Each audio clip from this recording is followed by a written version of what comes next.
नमस्कार विद्यार्थी मित्रांनो, आजच्या या व्हिडिओत इयत्ता चौथी स्कॉलरशिपच्या पुस्तकातील गणित त्यात पाठ 8वा 1 ते 100 मधील मूळ, संयुक्त, त्रिकोणी व चौरस संख्या याविषयी आपण माहिती मिळवणार आहोत।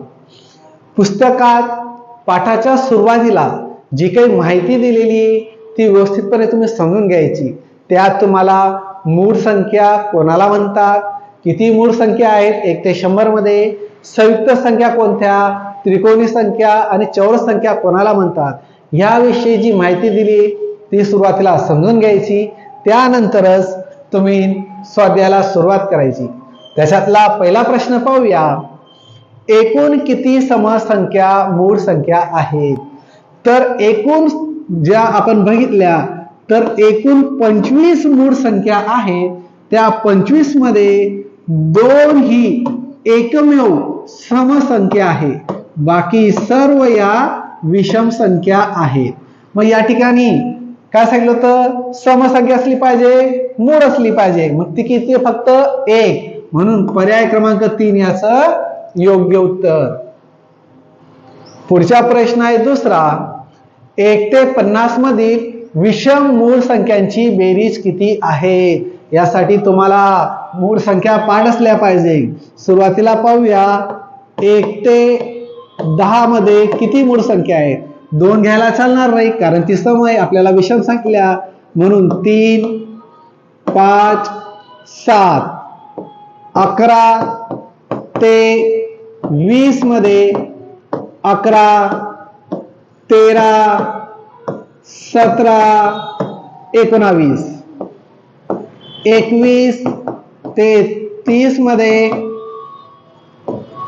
23 आणि 29, 31 ते 40 मध्ये 31 आणि 37, 41 ते 50 मध्ये 41, 43 आणि 47 अशा या मूळ संख्या आहेत।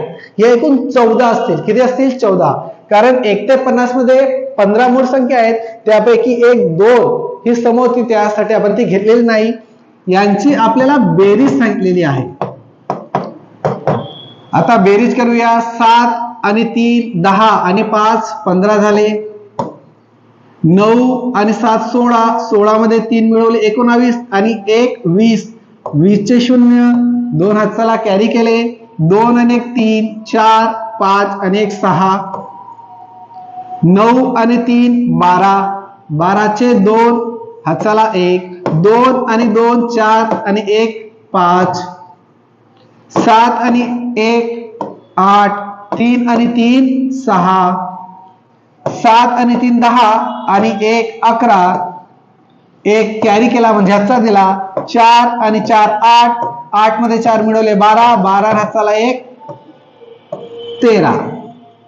यांची बेरीज करायची आणि उत्तर मला कमेंट मध्ये कळवायचं। हा तुम्हाला पुढे SW।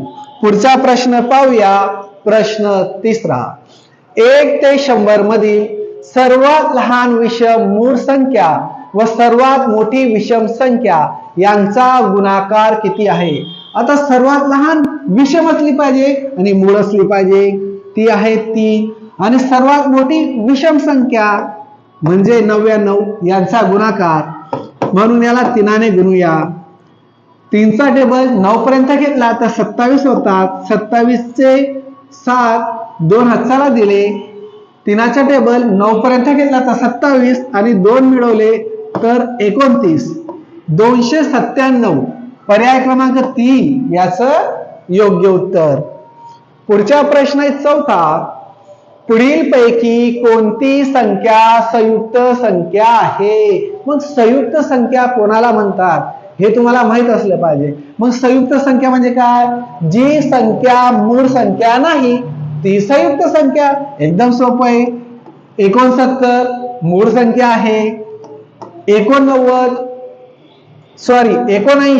मूळ संख्या आहे, 89 मूळ संख्या आहे, 31 पण मूळ संख्या आहे, 91 मूळ संख्या नाही, म्हणजेच ती संयुक्त संख्या आहे। म्हणून पर्याय क्रमांक 4 याचं योग्य उत्तर. पुढचा प्रश्न आहे 5वा. पुढील संख्यांपैकी कोणती संख्या चौरस संख्या आहे? मग चौरस संख्या म्हणजे काय विद्यार्थी मित्रांनो? त्याच संख्येने गुणल्यावर आलेलं उत्तर म्हणजे चौरस संख्या, त्याला आपण वर्ग संख्या पण म्हणतो. मग ह्या ठिकाणी पर्याय क्रमांक 1 12 गुणिले 12 म्हणजे 144 होतात. म्हणून 144 ही चौरस संख्या म्हणजे वर्ग संख्या आहे. तुम्हाला एक सांगू इच्छितो विद्यार्थी मित्रांनो, 1 ते 15 तुमच्या त्रिकोणी संख्या पाठ असल्या पाहिजे आणि 1 ते 20 तुमच्या चौरस संख्या पाठ असल्या पाहिजे. एवढं लक्षात ठेवायचं, कारण पेपरात आल्यानंतर त्या ठिकाणी आपल्याला वेळ नसतो, म्हणून ह्या गोष्टी पाठ करून ठेवायच्या. पुढचा प्रश्न आहे 6वा. 1 ते 20 मध्ये एकूण किती मूळ संख्या आहेत? सुरुवातीलाच बघितलं तर एकूण 25 मूळ संख्या आहेत. म्हणून पर्याय क्रमांक 2 याचं योग्य उत्तर. खूप सोपे प्रश्न आहेत विद्यार्थी मित्रांनो. पुढचा प्रश्न 7वा. पुढील पैकी कोणती संख्या मूळ संख्या ही नाही व संयुक्त संख्या ही नाही? पाठाच्या सुरुवातीला तुम्हाला पुस्तकात जी माहिती दिलेली आहे त्यात दिलेला आहे की 1 पर्याय क्रमांक 4 मध्ये दिलेला हा 1 ही मूळ संख्या ही नाही आणि संयुक्त संख्या नाही. म्हणून मी तुम्हाला सांगितलं होतं की पाठाच्या सुरुवातीला जी माहिती दिली ती व्यवस्थितपणे काळजीपणे समजून घ्या आणि लक्षात ठेवा. पुढचा प्रश्न आहे 8वा. पुढील पैकी कोणती जोडी जोडमूळ संख्यांची जोडी नाही? मग जोडमूळ संख्या कोणाला म्हणायचं? की ज्या संख्या मूळ संख्या असल्या पाहिजे. काय सांगतोय मी? मूळ संख्या असल्या पाहिजे. उदाहरणार्थ या ठिकाणी दिलंय 11 आणि 13 ह्या मूळ संख्या आहेत आणि त्याचा 12 एक म्हणजे एकाच अंकाचा म्हणजे एकाच संख्येचा गॅप असला पाहिजे. ती संख्या म्हणजे जोडमूळ संख्या. अशा 1 ते 100 मध्ये 8 जोडमूळ संख्या आहेत. लक्षात असू द्यायचंय, 1 ते 100 मध्ये 8 ह्या जोडमूळ संख्या आहेत. कितीचा गॅप असला पाहिजे? एक संख्येचा आणि दोन्ही अंक जे आहेत ते मूळ असले पाहिजे. मग या ठिकाणी पहिलं 11 आणि 13 मूळ संख्या आहे. 13 आणि 15 मध्ये 13 मूळ संख्या आहे, 15 मूळ संख्या नाही. कारण 15ला 3 पण भाग जातो, 1 पण भाग जातो, 5 पण भाग जातो. म्हणून एकापेक्षा जर जास्त अंकांनी भाग जात सॉरी 2 अंकांपेक्षा म्हणजे कोणता? 1 आणि स्वतः त्याच संख्येने जर भाग जात असेल तर ती मूळ संख्या, त्या व्यतिरिक्त जास्त अंकाने भाग जात असेल तर ती संयुक्त संख्या. म्हणून या ठिकाणी पर्याय क्रमांक 2 याचं योग्य उत्तर. कारण काय सांगितलंय? संख्यांची जोडी नाही. पुढचा प्रश्न आहे 9वा. कोणत्याही चौरस संख्येच्या एकस्थानी पुढील पैकी कोणता अंक निश्चितपणे असू शकणार नाही? मग एकस्थानी म्हणजे काय? युनिट प्लेसला. मग 1चा वर्ग 1 एकस्थानी आहे. त्याच पद्धतीने 9 गुणिले 9 किती होतात? 81. म्हणजे या ठिकाणी हा पण काय आला? एकस्थानी. म्हणजे 1 एकस्थानी येतोय, तो चालणार नाही, निश्चितपणे असू शकणार नाही. आता 4 जर बघितला, 2 गुणिले 2 4 होतात, हा एकस्थानी येतोय. त्यानंतर 6 येतोय 4 गुणिले 4 16 एकस्थानी येतोय. म्हणजे उरला काय? पर्याय क्रमांक 4. म्हणून याचं योग्य उत्तर मिळालं पर्याय क्रमांक 4.